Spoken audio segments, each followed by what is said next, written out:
कांद्याची पात. तर याची बाजारातून पात आणलेली आहे आणि कापून घेतली कट करून.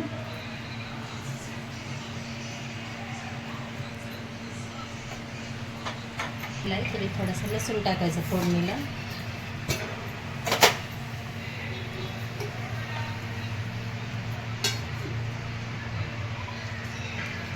थोडंसं तेल टाकून घ्यायचं.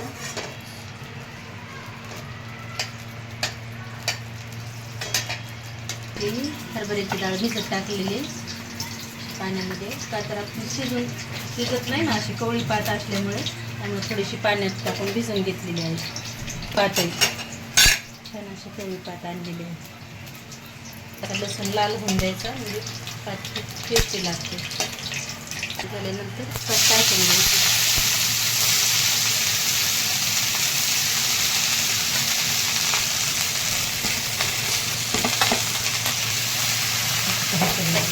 परतून द्यायची. हे थोडीशी शिजण्यासाठी लगेच मीठ टाकून घ्यायचं.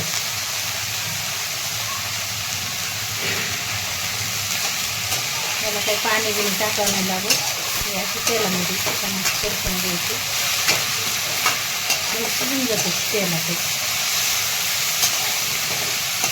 मिठा तेलामध्ये परतून घेतलेली आहे. तर आता ही डाळ भिजत टाकून द्यायची.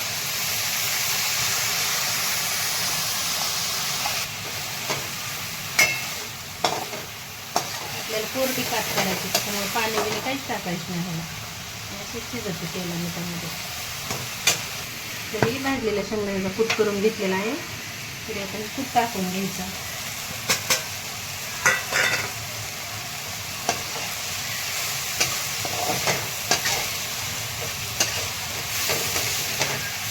छान शिजलेले आहे. तरी आपण थोडीशी चटणी टाकून द्यायची. पात गोड असल्यामुळे थोडीशी चटणी टाकायची.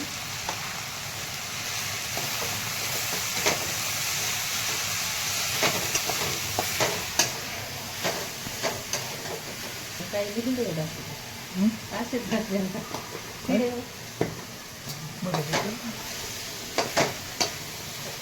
चांगले लय असे विळून ते आले मग पैसे येते. पण असे लय एवढं विळू आहे ना 10-15 20 असं येते. असे शॉर्ट व्हिडिओला येते चांगले. पण लॉंगला असे मोठ्या व्हिडिओला येणार नाही. मोठ्या व्हिडिओला जास्त पैसे असतात ना. मोठे लय बघा नको.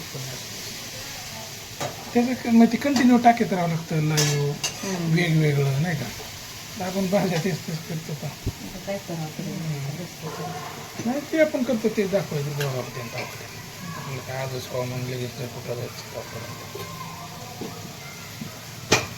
आता बंदच होतं ती एवढं परत पुन्हा बंद होतं का तेवढंच राहतं. काही होतं नाही. आता मी शॉर्ट भेटायचं जाऊन सगळं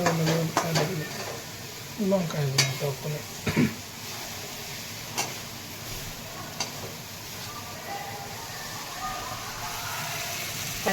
ताक खाण्यासाठी तयार झालेले आहे. हे साध्या सोप्या पद्धतीने केलेले आहे. व्हिडिओ जर आवडला तर लाईक करा. याच पद्धतीने तुम्ही सुद्धा करू शकता पात. खूप सोपी पद्धत आहे ही.